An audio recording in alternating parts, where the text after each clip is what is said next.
Leitura de Lucas, do Evangelho do nosso Senhor Jesus Cristo, como relatou Lucas, capítulo 7, de 18 a 21. Todas essas coisas foram relatadas a João pelos seus discípulos. E João, chamando 2 deles, enviou-lhes ao Senhor para perguntar: você é aquele que estava por vir ou deveríamos esperar outro? Quando os homens chegaram a Jesus, disseram: João Batista nos enviou para perguntar: o Senhor é aquele que estava por vir ou devemos esperar outro? Naquela mesma hora, Jesus curou muitas pessoas, doenças, sofrimentos de espíritos malignos, deu vista a muitos cegos. Então Jesus respondeu: voltem e anunciem a João que vocês viram, ouviram, que os cegos veem, que os coxos andam, que os leprosos são purificados, que os surdos ouvem, que os mortos são ressuscitados, os pobres estão sendo pregados o Evangelho. Senhor, mais uma vez te pedimos, fala ao nosso coração nessa manhã, em nome de Jesus, amém. Não vou pregar sobre o Dia dos Pais, mas vou pregar sobre uma pessoa, a história de uma pessoa que eu acho absolutamente incrível, João Batista. Os discípulos de João visitaram a Jesus. Para vocês entenderem,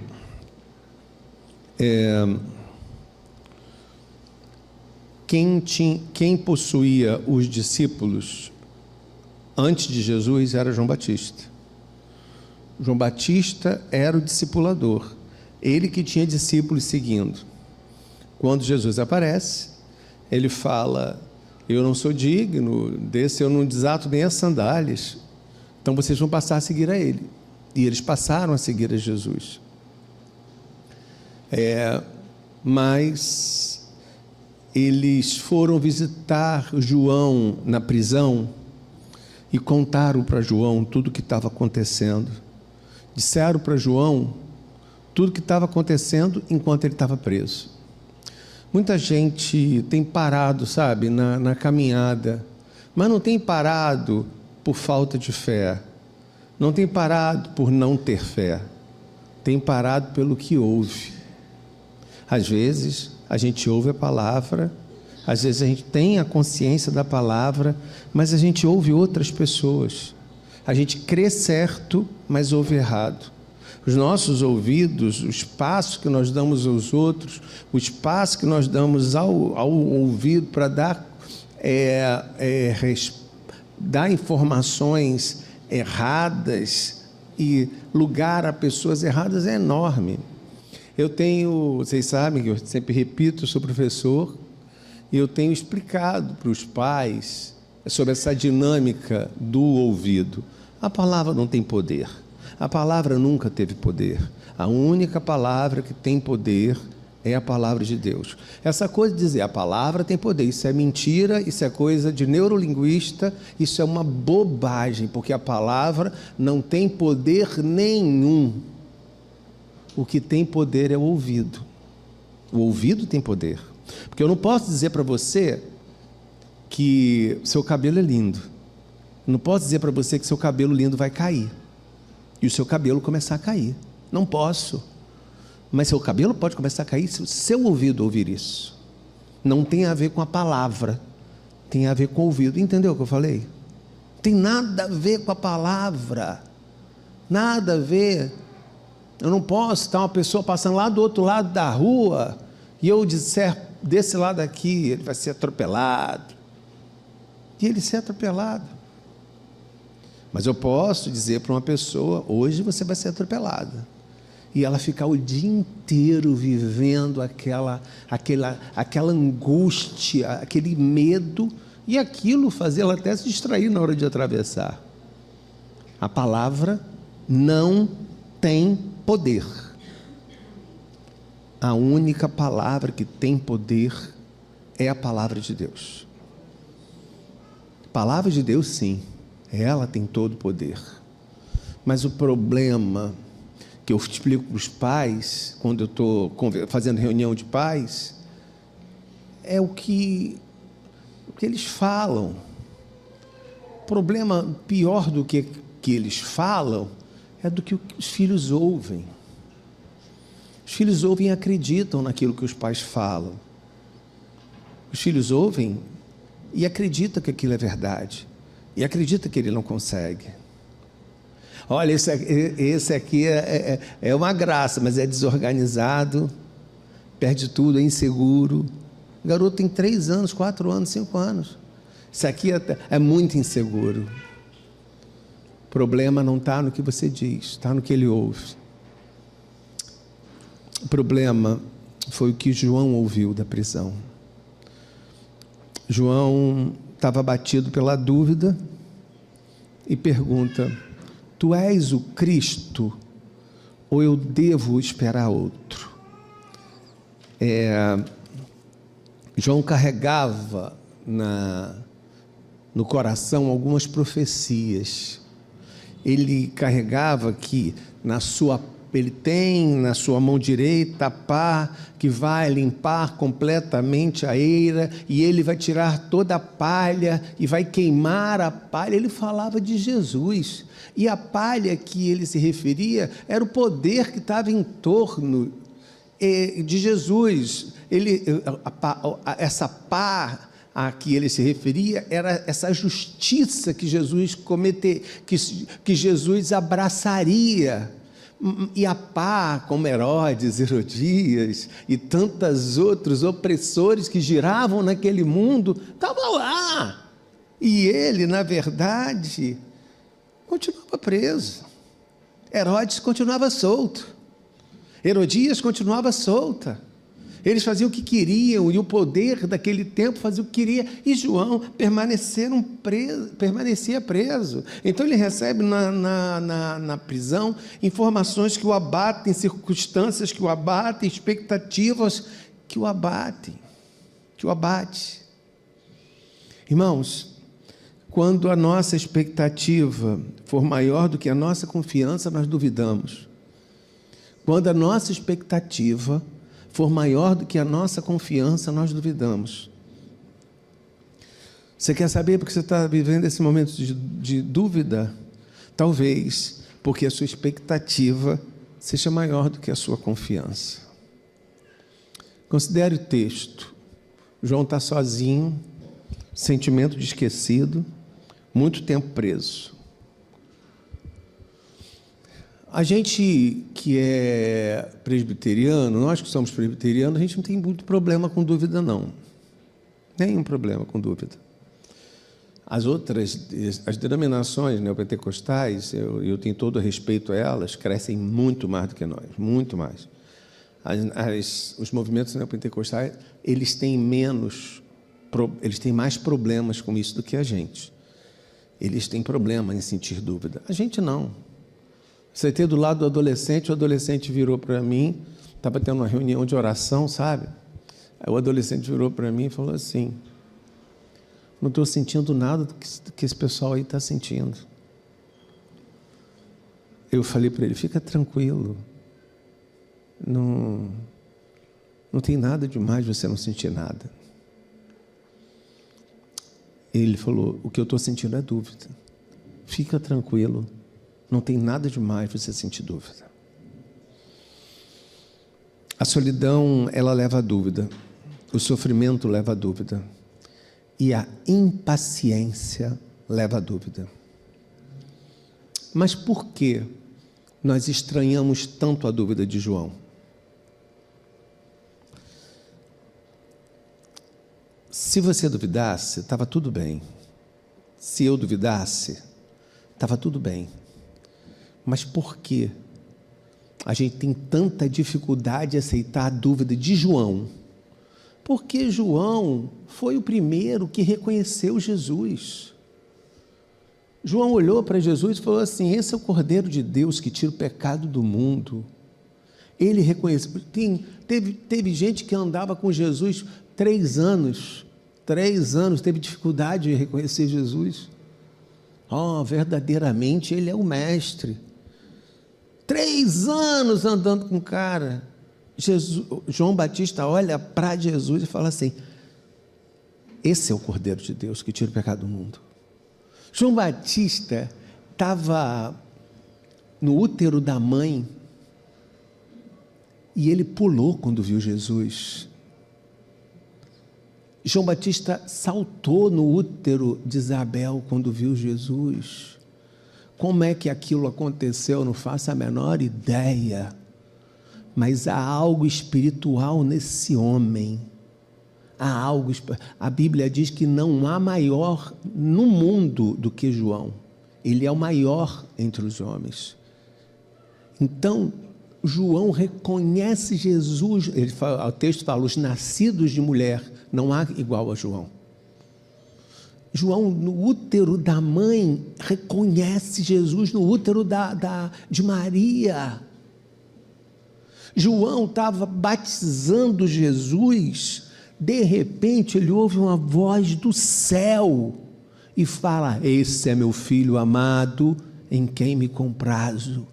E o Espírito Santo em forma de pomba pousou em Jesus. João viu isso tudo. E quando ele estava preso, ele pergunta: tu és o Cristo ou eu devo esperar outro?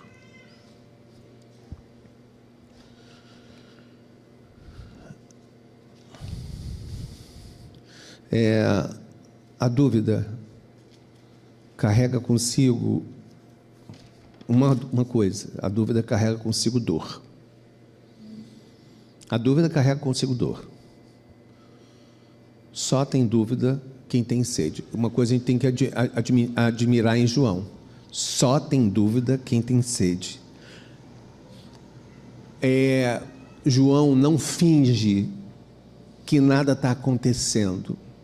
Nós vivemos, às vezes, situações de dúvida e, às vezes, a gente finge que nada está acontecendo, que está tudo bem. João não finge, e João não é indiferente como Jonas. Não sei se vocês lembram, Jonas vive aquela maluquice toda, o mar mexendo, todo mundo com medo de morrer, e Jonas está lá indiferente. Está lá, talvez, com as suas dúvidas, mas ele nem as formula. João não mostra que quem tem dúvida tem sede, não finge que está acontecendo e não tem mais com que vibrar, irmãos. João, mesmo não tendo com que vibrar, João se move e não se conforma. E ele vai atrás dessa dúvida. Agora preciso da ajuda de vocês.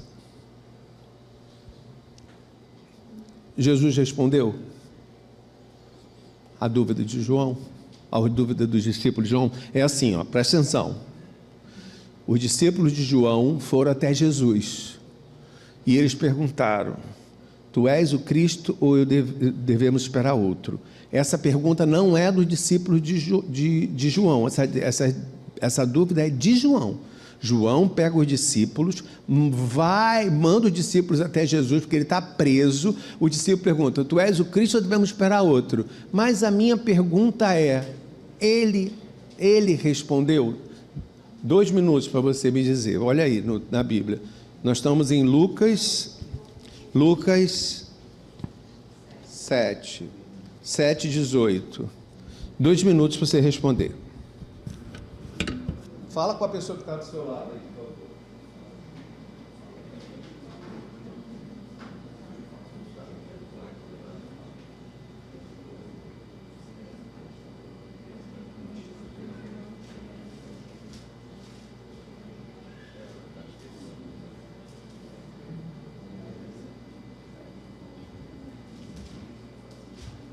Acho que ele respondeu. Ele deu uma resposta indireta. Indireta. Então ele respondeu. Não o que João queria ouvir.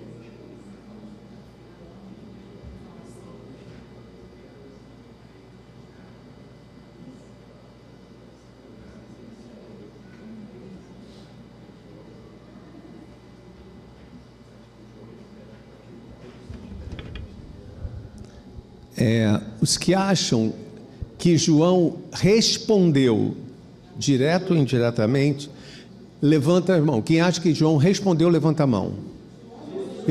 Desculpe. Quem acha que Jesus respondeu, levanta a mão. Alto, é engraçado, é igual escola, né? O pessoal faz assim, ó. Quem acha que Jesus respondeu, levanta a mão. Ok. Quem acha que Jesus não respondeu, levanta a mão. Alto também, para eu ver. Tá. A maioria acha que não respondeu. Tá.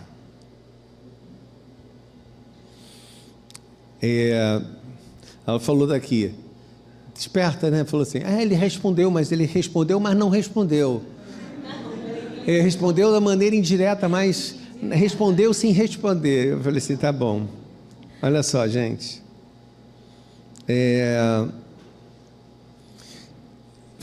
A resposta de Jesus foi, fale a João que os coxos vêm, que os leprosos são purificados e que os surdos ouvem e que mortos são ressuscitados. Jesus respondeu. Nem sempre Jesus respondia. Essa Jesus respondeu. Mas ele responde de um jeito absolutamente satisfatório para João. E exatamente a resposta que João queria ouvir. Porque ele responde na linguagem que João entende. Ele responde na linguagem do profetismo. João era um profeta. E ele carregava um discurso do profetismo. Jesus responde João na linguagem que João conhece. Porque João dominava os textos, João conhecia a palavra, João conhecia as profecias. Então os olhos, porque quando vier o Filho do Homem, então os olhos, me ajuda, então os olhos dos cegos serão abertos, os ouvidos dos surdos se abrirão e os coxos saltarão como cervos. Havia uma profecia que João conhecia muito bem. Não necessariamente os discípulos que foram ser interlocutores conheciam bem, mas João conhecia muito bem. E Jesus conversa com João na linguagem de João. Eu estou concluindo esse sermão. E eu quero dizer para você algumas coisas. Eu quero dizer para você que Jesus fala na nossa língua. Que Jesus fala exatamente aquilo que precisamos e da forma como precisamos. Que Jesus vem a nós, quando a gente olha para o texto, a gente precisa entender que Jesus se comunica conosco. Eu não estou entendendo nada, eu olho para essa Bíblia, eu viro essa Bíblia ao contrário, eu não estou entendendo nada. Jesus arrumará um jeito de se comunicar contigo, porque Ele fala na nossa língua. Nossa maior aflição é que a gente acha que os nossos filhos não ouvem a palavra. A gente acha que os nossos filhos estão longe de Deus. Às vezes a gente acha que os nossos filhos, o coração deles não queima como o nosso. Mas eu queria dizer para você que Jesus fala na linguagem dele. Que Jesus se comunica de um jeito que ele entende. Que Jesus falará com ele o que ele precisa ouvir. Que às vezes você não consegue ser ouvida em casa, você não consegue ser ouvido em casa com seus filhos e você acha que a palavra não chega no ouvido dele. Eu quero dizer para você que quando Jesus quer se comunicar, Ele se comunica do jeito dele e do jeito que a pessoa precisa ouvir. Você entendeu o que eu falei? Creia nisso, o Dia dos Pais. Creia nisso. Você que é pai, que está vivendo uma angústia, um medo de não ser ouvido, um medo de não ser entendido, o medo de você levar a palavra e aquilo não fazer sentido para aquela pessoa que você tanto ama, para a pessoa que você mais ama. O Senhor se comunicará. O Senhor se comunicará. Eu vivi uma situação muito chata, muito difícil, há 5 anos atrás. Muito difícil.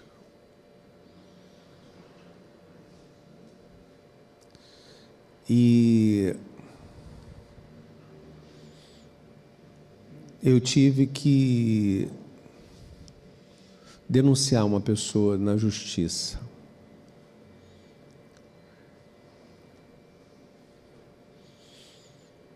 E foi algo muito, muito, muito, muito grave. Um crime de verdade. Quando saiu a sentença, ontem, e a sentença foi de muitos anos, eu não fiquei aliviado, eu fiquei apavorado. Apavorado. Ontem meu sangue parecia que estava mais gelado, a minha pele parecia que estava mais fria. E eu conversei com a minha filha. Só que a minha filha não, como diz a minha mulher, não está lá muito, está meio crente Raimundo, um pé na igreja de todo mundo, sabe como é que é? Aí eu contei para ela do meu medo. Até porque eu temo também por ela, temo pela Alcina. Você tem ideia de como a coisa é grave. Ela falou assim: pai, se o Senhor não guardar a casa, em vão vigia o sentinela. O Senhor ensinou isso tantas vezes para mim, agora eu tenho que ensinar para o Senhor. Aí eu penso que ela nunca ouviu nada e ela ouviu tudo. Pais, seu filho ouve tudo. Tudo. Seu filho ouve tudo. Acredita nisso. Seu filho ouve tudo. Eu vou me despedir de vocês com algumas frases. Frases para você levar para o coração.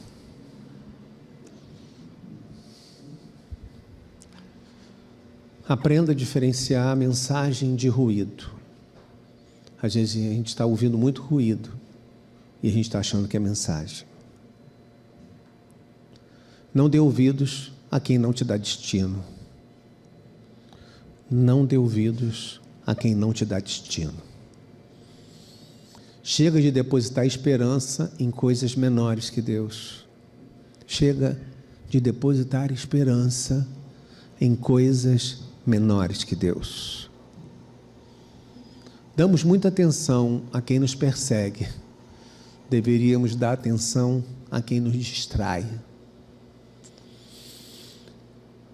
Damos muita atenção a quem nos persegue e deveríamos dar atenção àquilo que nos distrai. Pode mudar. Lembre-se, o que derrubou Davi não foi um exército. O que derrubou Davi foi uma distração. O que aconteceu com João ali era uma distração. Pode mudar. Líder, não se distraia com algumas pessoas que dizem: tem muita gente se doendo mais do que se doando. Faltou mais ali. Tem mais gente se doendo do que se doando. Não é verdade isso, gente? Às vezes tem mais gente se doendo do que se doando. Então não se distraia com o que você ouve. Não se distraia com as com as observações que fazem sobre você, sobre sua liderança, sobre sua maneira de... Não se distraia. Tem muita gente mais se doendo do que se doando. Pode mudar. Precisamos colocar ordem às vozes que estão ao nosso redor. Precisamos colocar ordem às vozes que estão ao nosso redor. Nem todo bom conselho é conselho de Deus. Nem toda boa porta é porta de Deus. Nem toda boa ideia é ideia de Deus. Pode mudar. Precisamos ouvir o céu para entender o propósito. É preciso ouvir o céu para entender o propósito. Pode mudar. Deus está mais interessado em mudar o interior do que as circunstâncias. Essa é ruim, essa é chata, essa é difícil de ouvir. Deus está mais interessado em mudar o interior do que as circunstâncias. Havia coisas ali que não foram mudadas. João permaneceu preso. João morreu na prisão. Deus está mais interessado em mudar o interior do que as circunstâncias. Pode mudar? Felizes os que se encontraram com Cristo e não tiveram a menor dúvida. Felizes, não reprováveis, apenas felizes, porque quem tem dúvida sofre. Felizes aqueles que se encontraram com Cristo e não tiveram a menor dúvida. Acabou? Felizes os que não tiveram provas suficientes para confiar e confiaram. Felizes os que não tiveram prova suficiente para confiar e confiaram. Esses sofreram menos. Pode mudar. Acabou. É isso, gente. Que a dúvida de João Batista tenha visitado vocês como me visitou. Às vezes, a gente devia passar por problema, sabe? Porque quando a gente passa por problema, a gente lembra mais de quem Deus é e de quem nós somos. Às vezes, a gente não entende porque a gente passa por problema. A gente não entende porque é justamente no problema que nós lembramos quem Deus é e quem nós somos. Que o Senhor nos abençoe. Vamos ficar de pé?